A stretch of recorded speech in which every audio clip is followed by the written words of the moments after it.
Good afternoon, students. I hope you are well. I hope you have studied the previous lessons because they are very important.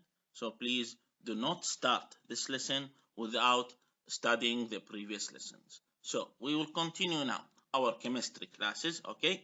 So now we are in lesson 12, chapter 6, page 193, okay? So now we will start a new section, section 5, page 193, okay? Now, molecular geometry. So now, the main ideas, of course, we are going to discuss, or the key terms, the Vesper theory, okay? Hybridization, hybrid orbitals, okay? All of these key terms, okay, will be very important and we are going to study them, okay? So now, let's read together.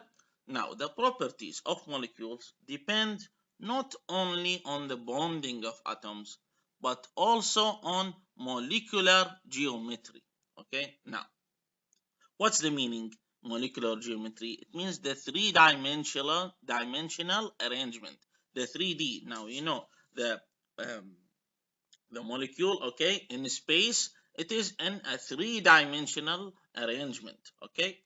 So this depends, now the properties of molecules depends on it, okay? Now the polarity of each bond, and we took before the polar and non-polar, so you should know.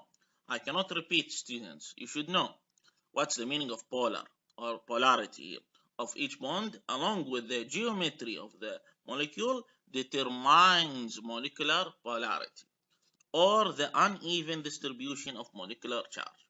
As you will read, molecular polarity strongly influences the forces that act between molecules in liquids and solids. Okay, everyone? So you should know. Let's continue now.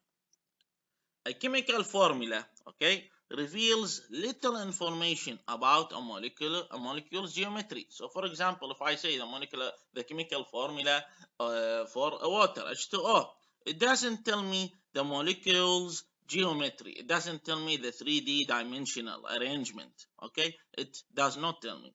Now, after performing many tests designed to reveal the shapes of various molecules, chemists developed two different equally successful theories to explain certain aspects of their findings.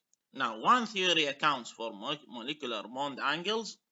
The other is used to describe the orbitals that contain the valence electrons of a molecule's atoms. So now, two theories, they are very important. First one, theory accounts for molecular bond angles. The second one, used to describe the orbitals that contain the valence electrons of a molecule's atom.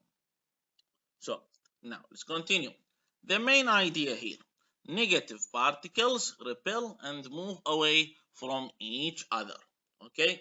So you should know anything, okay, negative with negative, it's similar to a magnet. If you put magnets together, you will see same ending. You will see them repel each other. So the negative particles repel and move away from each other, okay? And also will be the same for the positive particles. They will repel each other.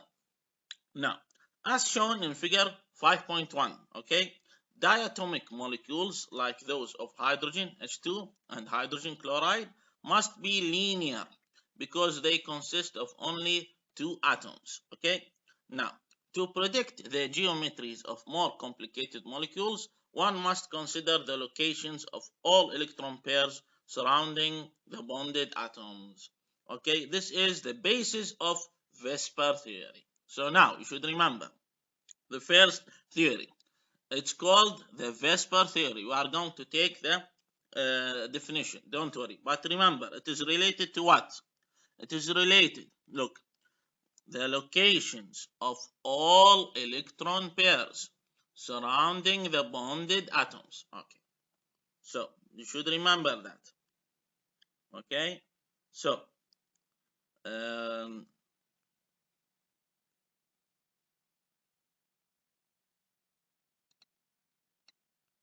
now let's continue.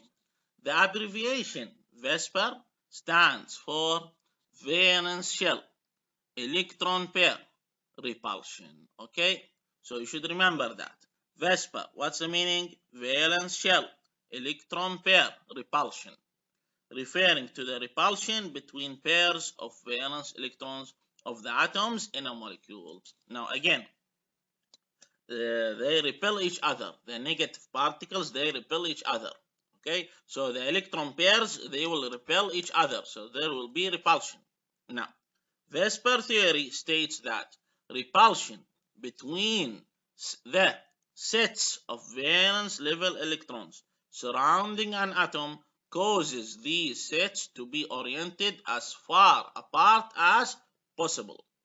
So in the HCl that we are going to see now, because now you have one from each, okay, one electron from each atom. So what is the farthest way they could be possible from each other? Okay, it will be 180 degrees. Later we are going to see the angles, the different shapes. Don't worry. Okay, so this is figure 5.1. Look, it is called linear molecules. So the angle here is 180 degrees. This is the hydrogen H2 and this is the hydrogen chloride HCl. Look, ball and stick models illustrate the linearity of diatomic molecules. Now, you see a hydrogen molecule is represented by two identical balls, the hydrogen atoms joined by a solid bar, the covalent bond.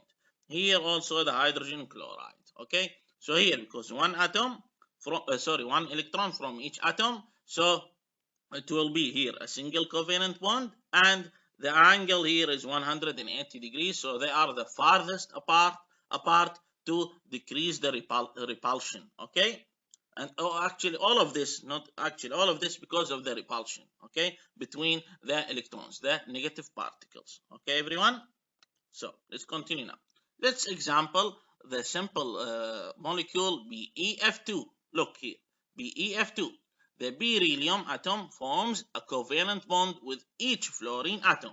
So here there is a covalent bond, and here there is a covalent bond. Okay, and does not follow the octet rule. So there is, and this is one more exception. We remember, do you remember before we took exceptions? Okay, for the octet rule, this is one more.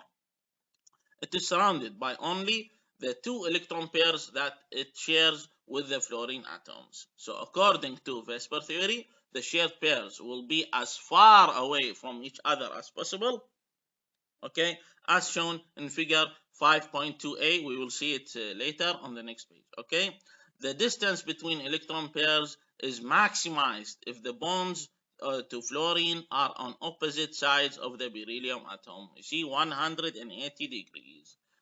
Thus, all three atoms lie on a straight line. The molecule is linear. So this is the first shape. Remember, the first shape in the Vesper theory, it is called linear. So the angle between, okay, the molecules, sorry, between the atoms, or the angle of the bond, is 180 degrees. You should remember that. You should study that.